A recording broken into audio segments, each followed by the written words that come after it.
రోడ్ల మీద తరిమి తరిమి కొడతాం, రోడ్ల మీద తరిమి తరిమి కొడతాం. నా కొడుకు పాపంపేటలో ₹1 వసూలు చేయని ఎవరిని కూడా, ఒక పిల్ల ఎవరిని కింద పడనీయం.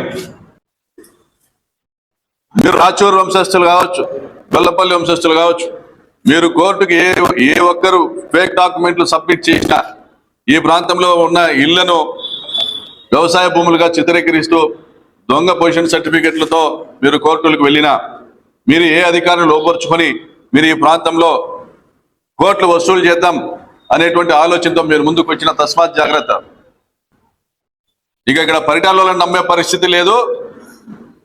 వాళ్ళ అండదండలతో ఈ ప్రాంతంలో దుర్మార్గంగా 100ల కోట్లు వసూలు చేయాలని కలల కంటున్నటువంటి ఈ సుభాష్ రెడ్డికి ఓపెన్ వార్నింగ్, ఆ శ్రీరాములకు ఓపెన్ వార్నింగ్, ఆ వెంకట చౌదరికి ఓపెన్ వార్నింగ్. నెత్తిన రూపాయి పెడితే పావులకు పొన్న కొడుకులు మీరంతా 1000 కోట్ల ఆస్తుల కోసం వస్తారా? జనం ఏమైనా తికనా కొడుకులు అనుకుంటున్నారా? తస్మాత్ జాగ్రత్త.